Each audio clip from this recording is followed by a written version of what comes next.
We all have things we don't need.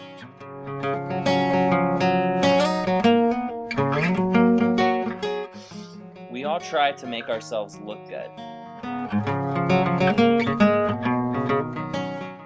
We adorn our homes with as much as we can to make it look better. There's so much time and so much money spent into making our stuff look good. So this past weekend I went to flea market, and there was a bunch of stuff for about a square mile, just walking down and looking at all these different things, and there was a lot of junk that people didn't need. Obviously they were selling stuff that they didn't need anymore, and there were a lot of people buying things that they didn't need, and just kind of was really easy to see all the junk. You know, there's an old there's some old sheets somebody had used before just sitting out there, and just all this stuff that really you didn't really need, and everybody who was there kind of really didn't need either. Now we all do this. We all buy these things we don't need, and you might say that you don't, but think about a Walmart. You know, you go into Walmart and you see people all the time just buying, you know, the electronics department. Go to the electronics department and you see people buying stuff all the time, where it's just, you know, they have all these DVDs and they don't really need them. Or, you know, filling a shopping cart with the biggest TV that they can get, and they just think, wow, I really need this stuff. And in the end, you know, you go, they don't really need this at all. We just like having stuff, don't we? I mean, I'm as guilty as the next guy of this stuff. I mean, I think I need to have the next DVD, the newest season of the newest show, the newest computer game, video game, whatever it is. And, you know, we just like having things because things matter to us, because we see things as having importance. We gorge ourselves at the buffet, we overeat, we overbuy, we overconsume all the time, everything. Things are important to us. There's this passage in the scriptures in the book of Luke in chapter 12. It talks about this, it says there's this huge group of people, and it's so large that there's actually people trampling each other to try to get closer to hear what Jesus is saying. And the passage says that somebody eventually yells out, they hope, you know, Jesus is this man of authority, he's this man of who can tell people what to do, and they listen because he has such authority. And so this guy yells out, he says, hey, tell my brother that he needs to help me out. He needs to give me my half of my father's inheritance.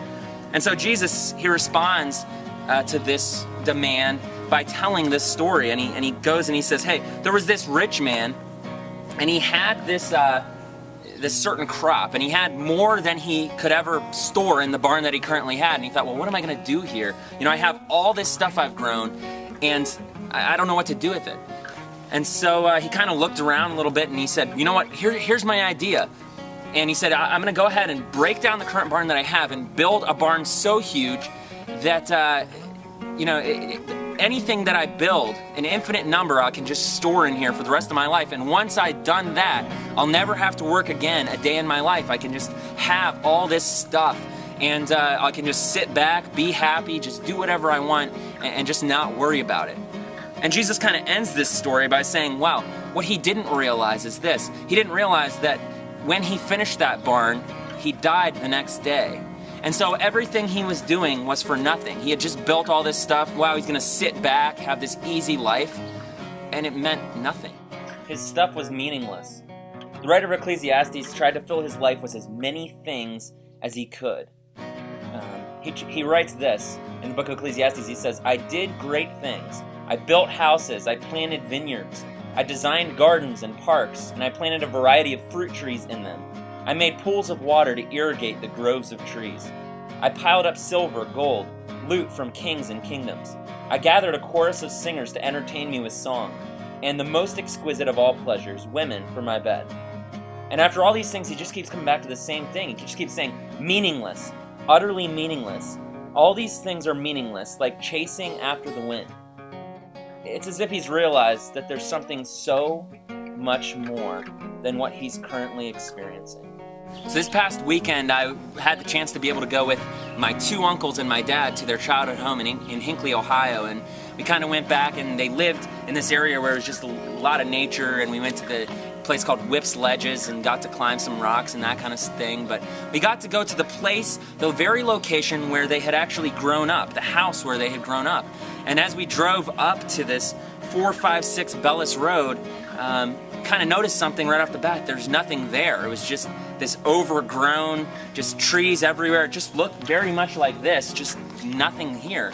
And so we started to look around, and all that remained of their house was this trash dump over the hill, over the back, in the backyard of their house. And there were some old family treasures back there. There was a mailbox that said Ken Avery still right on the front of it, my grandpa's name. And there was an old cowboy boot my dad pulled out of the mud, and it was a tiny cowboy boot, and my uncle remembered that it was my dad's when he was younger. And so there were these treasures that were treasures in a sense of things that had been from when they had lived there. But as we walked out and as we started to leave the property, my one uncle, he kind of looked back and he said, do you guys realize how much we actually put into this house? I mean, think about how much Dad put into this house. And he said, think about we spent that time mulching, and we spent that time planting these landscaping and doing these trees and doing all this stuff. And he said, look at it now. Look what it's amounted to. And he pointed back and he just looked at this. It was just nothing. And he said, think of how much time we spent doing that, and now it's nothing. It's chasing after the wind. There's another passage of scripture in Matthew 23 where someone comes to Jesus and they say, well, what is the greatest commandment? What's the most important thing that we could possibly do? And he says, actually, it's two things. And he says the first thing is love God, and then he says the second thing is love your neighbor, love others as yourself. And he says everything hinges on figuring this out. Everything. It's so important that you understand what this means. Maybe in the end it has nothing to do with yourself. Maybe in the end, all this stuff that we're building up is just gonna rot away. It's just gonna fall away. Maybe in the end it's about tangibly changing the face of this world.